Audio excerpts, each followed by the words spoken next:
तो क्या केवाईसी और कोटेशन के बेसिस पे आप किसी भी आदमी को लोन दे देते हैं क्या? Sir actually up to 5 lakh project report की रिक्वायरमेंट नहीं है, तो केवाईसी तो कोटेशन। प्रोजेक्ट रिपोर्ट ना भी हो, फाइनेंशियल कैपेसिटी देखेंगे कि नहीं देखेंगे आप? पहले दोस्तों स्वागत करते हैं हम आपका हमारे इस चैनल लोन असिस्ट इंडिया पे।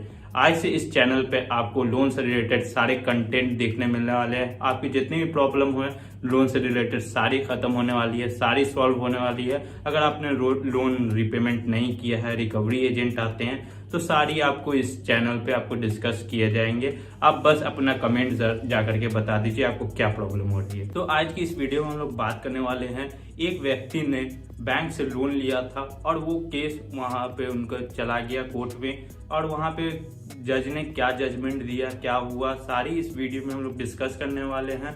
चलेंगे देखेंगे कोर्ट सेशन। अगर आपने भी किसी एनबीएफसी से लोन लिया है, पर्सनल लोन लिया है, अनसिक्योर्ड लोन लिया है, तो उन केस में आपको डरने की जरूरत नहीं है, क्योंकि अगर आप लोगों ने 2 लाख से कम कोई लोन लिया है तब तो वो केस कभी नहीं करने वाले हैं। इन केस अगर आपने 2 लाख से ज्यादा लिया है तब वो केस कर सकते हैं। अगर उसके रिलेटेड भी आपको कंटेंट चाहिए तो आप हमारे चैनल को सब्सक्राइब करके रखें। तो चलिए यहाँ पे ये देख लेते हैं कोर्ट का सेशन। अगर आप हमारे चैनल पर नए हैं तो चैनल को सब्सक्राइब करें, वीडियो को जरूर लाइक करें। लोन एप्लीकेशन के साथ क्या क्या डॉक्यूमेंट्स लगे थे? उसका केवाईसी लगा हुआ है सर, कोटेशन लगा हुआ है और और बस सर।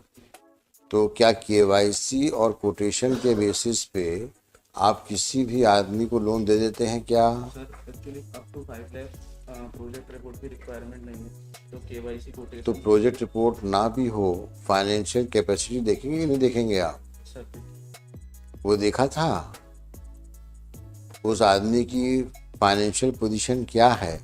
4 लाख का या 5 लाख का लोन अगर आप दे रहे हैं किसी को, भले प्रोजेक्ट रिपोर्ट की आवश्यकता ना हो, लेकिन वो आदमी लोन रीपे कर सकता है और वो इसको मशीन लगाने में इच्छुक है, उसका कोई हलफनामा है। कोष 420 जो होते हैं वो कभी भी अपना नाम कहीं नहीं देते, और सही भी है। अगर वो नाम दे दिया तो 420 ही किस बात की? भाई तारीफ तभी है जब आप 420 ही करें और कोई आदमी आपका नाम सुन ना पाए, वही तारीफ। मैनेजर है, एम्प्लॉय है वहाँ का? मैनेजर। क्या है मिस्टर शर्मा, आप बताएं अपना केस। एफआईआर में ये एलिगेशन आया था हम्म कि जो है 4 लाख रुपए का लोन लेने के लिए बात हुई और Satish Sengar present applicant, Canara bank के मैनेजर राहुल नवीन, मकान मालिक राघवेंद्र ने रास्ता रोककर मारपीट की और लोन के 4 लाख रुपए जमा करने के लिए दवा बनाने और मेरे द्वारा की गई शिकायत वापस लेकर राजीनामा का दवा बनाने के लिए जान से मारने की धमकी दी गई। इसका ये कहना है कि जो है 4 लाख रुपए का लोन जमा करने के लिए दबाव बनाया गया। प्रार्थी के आरोपी गण पर जब्त सभी असल दस्तावेज का पुनः दुरुपयोग करने की धमकी देने लगे। आरोपी गण को रास्ते पे जान से मारने की धमकी देने लगे। हाँ, तो एप्लीकेंट के खिलाफ, एप्लीकेंट बैंक के मैनेजरों के खिलाफ। हाँ, और ये कहा है कि 4 लाख रुपए लोन जमा करने के लिए जो है ये धमकी दी गई और 4 लाख रुपए का लोन फर्जी तरीके से निकाला गया है। लोन इसी के अकाउंट में आना बताया। हाँ, सरकारी वकील साहब बताएं आप।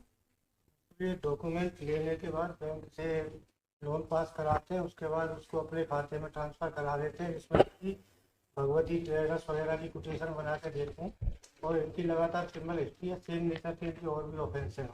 कितने ऑफेंसेस हैं? ये और इनके पिताजी दोनों ये काम करते हैं।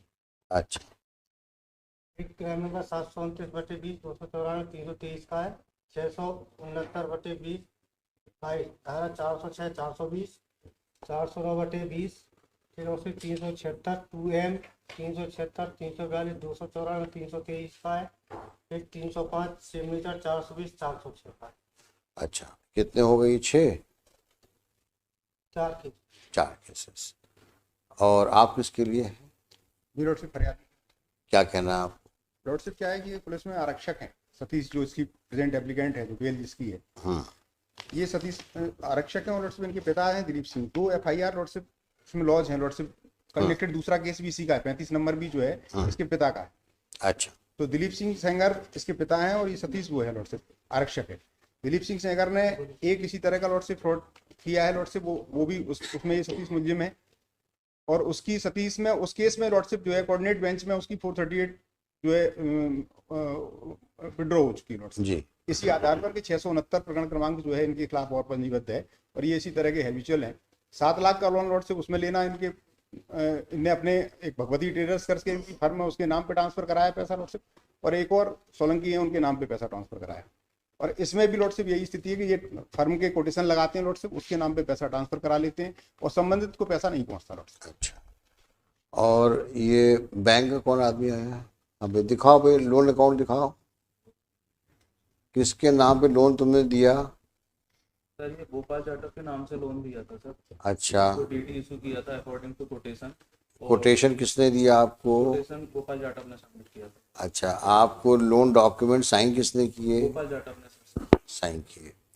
गोपाल जाटव ने लोन डॉक्यूमेंट कब साइन किया? सर ये 9 दिसंबर 2020। अच्छा, उसके बाद लोन सैंक्शन किया आपने? हुआ सर, उसको कोटेशन दिया। एक मिनट, सवाल जितना पूछो तो जवाब दो, जल्दी में हो तो दिक्कत में पड़ जाओगे। तो लोन किस बाबत दिया था? सर ये मशीनरी परचेज थी। है? मशीनरी परचेज बिजनेस की। मशीन कौन सी मशीन? ये फैब्रिकेशन, काहे का फैब्रिकेशन? आयरन का जो फैब्रिकेशन होता है ना, बाइंड। हाँ, तो लोन ग्रांट करने के पहले आप गाइडलाइंस क्या हैं? सर गाइडलाइन ये दरखास्त कब आई लोन की? है? दिसंबर में आई है। दिसंबर 2020 में आई। उसके लोन एप्लीकेशन के साथ क्या क्या डॉक्यूमेंट्स लगे थे? उसका केवाईसी लगा हुआ है सर, कोटेशन लगा हुआ है और बस सर। तो क्या केवाईसी और कोटेशन के बेसिस पे आप किसी भी आदमी को लोन दे देते हैं क्या? Sir actually up to 5 lakh project report की रिक्वायरमेंट नहीं है, तो केवाईसी तो कोटेशन। प्रोजेक्ट रिपोर्ट ना भी हो, फाइनेंशियल कैपेसिटी देखेंगे कि नहीं देखेंगे आप? सर वो देखा था उस आदमी की फाइनेंशियल पोजीशन क्या है। 4 लाख का या 5 लाख का लोन अगर आप दे रहे हैं किसी को, भले प्रोजेक्ट रिपोर्ट की आवश्यकता ना हो, लेकिन वो आदमी लोन रीपे कर सकता है और वो इसको मशीन लगाने में इच्छुक है, उसका कोई हलफनामा है? सर वो एग्जिस्टिंग बिजनेस था। किसका बिजनेस था? गोपाल जाटव का। वो एग्जिस्टिंग बिजनेस का प्रमाण क्या है? किसका? गोपाल जाटव का। किस तारीख का है? उसका रजिस्ट्रेशन ये 2020 का रजिस्ट्रेशन, कब का है ना? 27/8/2020 का जारी किया। तो आपने किसने जारी किया इसको? सर ये नगर निगम से जारी होता है। तो नगर निगम को वेरीफाई किया आपने डॉक्यूमेंट को? सर जी सर, पुराना रिकॉर्ड लगा हुआ है, तो प्रीवियस मैनेजर ने वेरीफाई का सील लगा। हाँ, तो वेरीफाई किससे किया आपने? ओरिजिनल बुलवाया क्या? ये लॉर्डशिप सॉप एक्ट का है, नगर निगम का नहीं है। सॉप एक्ट के अंतर्गत जो दुकान खोलने का एक प्रोविजन है लॉर्डशिप, उसका है। ये नगर निगम गलत बता रहे हैं। सॉप एक्ट का ये फैब्रिकेशन की मशीन लगा के ये धंधा करेंगे, इसका कोई डॉक्यूमेंट है? वो रजिस्ट्रेशन केवल एमएसएमई का कुछ। देखो, सवाल जो पूछे उसका जवाब दो। फैब्रिकेशन मशीन इंस्टॉल करके किस नेचर का फैब्रिकेशन करेंगे, इसका कोई प्रमाण है? तो जो शॉप एस्टेब्लिशमेंट एक्ट की दुकान खोलने की बात है, उसका तो कोई औचित्य नहीं है। सवाल तो इस बात का है कि भाई ये मशीन वहाँ लगाई जाएगी और मशीन खरीदी कहाँ से जाएगी? किसका कोटेशन लगा है? भगवान दास ट्रेडर। भगवान दास ट्रेडर्स मशीन बेचते हैं क्या? वो उधर थी, मैंने है? वो उसका जीएसटी नंबर फॉर्म लाइव थी, वो भी बंद हो गई। नहीं, मैं जानना चाहूँगा कि 20 अक्टूबर की बात, दिसंबर 2021-20 में ये फर्म क्या किस बिजनेस में एंगेज थी? फैब्रिकेशन रिलेटेड मशीनरी सप्लाई थी। तो उसका प्रमाण कोई है? तो जीएसटी ऑनलाइन करने भर से तो काम नहीं चलेगा ना। लेकिन ये फर्म फैब्रिकेटिंग मशीन्स की मैन्युफैक्चरिंग में इन्वॉल्व है, इसका कोई प्रमाण है? कोई प्रमाण नहीं है। आपने एक कंपनी, एक जीएसटी, अब भगवती ट्रेडर्स किस काम के लिए रजिस्टर्ड हैं, इनका क्या टर्नओवर है, ये मशीन की सप्लाई करते हैं, इसका कोई प्रमाण है कहीं पर? और जब आप लोन देते हैं तो वो पैसा तो जिस मशीन का कोटेशन आता है उसको पेमेंट होता है ना, थ्रू डीडी है? डीडी के थ्रू भगवान दास ट्रेडर को ही पेमेंट किया था। भगवान दास ट्रेडर्स को पेमेंट किया था आपने? डीडी है उसका एक्नॉलेजमेंट है। हाँ, गोपाल को हैंडओवर किया था मशीन की परचेस के लिए। नहीं, वो तो आपने डीडी से पेमेंट करने के बजाय आपने ट्रांसफ़र नहीं किया पैसा। अच्छा, इसमें क्या ये भगवान दास को ट्रेडर्स को पार्टी बनाया, एक्यूज बनाया है, नहीं बनाया है? तो फर्जी है जो पैसे नहीं। जमा किए सर। नहीं बनाया लॉर्डशिप, ना तो इनको बैंक वालों को बनाया एक्यूज लॉर्डशिप उसमें, ना भगवान दास को बनाया लॉर्डशिप। जबकि ये है कि इनको पता है कि भगवान दास ट्रेडर्स के नाम से कोई फर्म नहीं लॉर्डशिप। ये जीएसटी का नंबर जो बता रहे हैं वो बंद हो चुकी है फर्म, अभी ये कंफर्म कर रहे हैं कि बंद हो चुकी है। कब बंद हुई है वो फर्म? उसने भरा ही नहीं, शुरुआती दौर में लिया लॉर्डशिप कोई नंबर और फर्जी करके ये इसका एफिडेविट भी लगाया। कब बंद किया? सतीश सेंगर का लॉर्डशिप इसमें एफिडेविट भी लगाया केस डायरी में कि मैंने ये लोन इसको निकलवाया था और ये इस तरीके से पैसा दे दूंगा इसको। ये एफिडेविट लगाया सतीश। 3 महीने के अंदर पैसा जमा करने का। सतीश सेंगर कौन हुए? ये जो प्रेजेंट एप्लीकेंट है हाँ। उसका एफिडेविट लगाया केस डायरी में। किसमें? ये अपना केस डायरी में उसने जब इस पर दबाव बना था तो एसपी वगैरह की शिकायत हुई थी, तब इसने एफिडेविट दिया है कि यह कि मुझ शपथ करता है एक मुद्रा लोन गोपाल जाटव पुत्र श्री गणेश राम जाटव निवासी श्रीनगर कॉलोनी मुराद ग्वालियर के दस्तावेजों से मेरे द्वारा 4 लाख रुपए का लोन लिया था, जिसका लोन अकाउंट नंबर सो है, जिसका संपूर्ण भुगतान मुझ शपथकर्ता के द्वारा आज दिनांक से 30 माह के अंदर मैं ब्याज सहित जमा किया जाएगा। यदि मुझ शपथकर्ता के द्वारा मुद्रा लोन की राशि 4 लाख रुपए मैं ब्याज के भविष्य में जमा नहीं की जाती तो गोपाल जाटव को अधिकार होगा कि वह मुझ शपथकर्ता व अन्य आरोपीगण के विरुद्ध कानूनी कार्रवाई कर एफआईआर दर्ज कराने के लिए बाध्य होगा, जिसमें मुझ शपथकर्ता को कोई आपत्ति नहीं होगी। ये लोन सैंक्शन किस मैनेजर ने किया है? कहाँ है वो? गुजरात में सर, पाटन। उसको एक्यूज नहीं बनाया आप लोगों ने? क्यों नहीं बनाया? तो है नहीं वर्तमान में लॉकडाउन। अच्छा, ये जो आप जीएसटी नंबर बता रहे हैं किस तारीख को आपने वेरीफाई किया? 15 जनवरी का कैंसिल है। 15 जनवरी 2021 का कैंसिल। कैंसिल भी हो गया, वो खुद कैंसिल कराया है। तो मतलब आपने ना तो उस कंपनी की जांच करी, बस जीएसटी नंबर लिखा आपने और देख लिया। इसी में पूछ रहा हूँ आपसे, 4 लाख रुपए पेमेंट करने के लिए आपने भगवती के नाम पे तो दे दिया ड्राफ्ट, लेकिन भगवती इस नाम से मशीनें बनाते हैं, इसका तो प्रमाण कहीं नहीं है ना आपके पास में है? तो इसको एक्यूज बनाओ भाई, पहले इसको हम पेंडिंग रखेंगे और ये इसको लिख देते हैं इसमें कि इसको एक्यूज बनाएंगे आप। मिस्टर शर्मा, आप कुछ कहना है? नहीं, आपको बेल के लिए और कुछ बहस करनी है? प्रेजेंट एप्लीकेंट के पास कहीं से भी आया तो मतलब इन्होंने लोन सैंक्शन किया गोपाल के लिए इन्होंने ड्राफ्ट हैंडओवर किया। इनके मुताबिक गोपाल के जो ड्राफ्ट हैंडओवर किया गया वो किसी भगवती फर्म के नाम से हैंडओवर किया गया।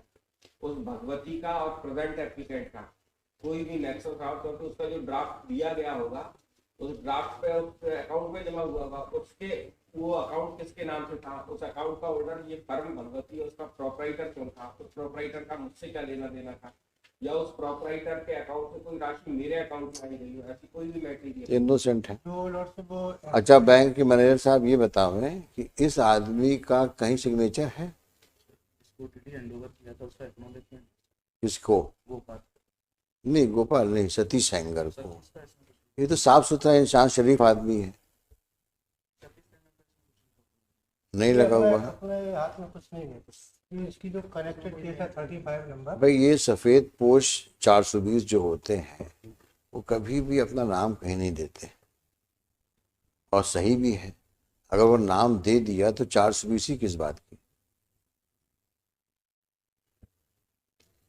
भाई तारीफ तभी है जब आप 420 ही करें और कोई आदमी आपका नाम सुन ना पाए, वही तारीफ है। आप इनके मैनेजर को आप एक्यूज बनाइए, उनसे तहकीकात करिए, ऐसे 5 लाख के कितने लोन इन लोगों ने पब्लिक फंड के कितनों को दे दिए होंगे। ये तो कुछ केसेस हैं जिसमें कि मसला हाई कोर्ट तक पहुंच गया है बेल को लिखते हुए, या FIR लॉन्च हो गई है। Possibility of crores of public money being siphoned off in collusion of the bank with these kind of persons who manipulate documents, procure loan in fictitious names, and then transfer them. You should take it on a serious note.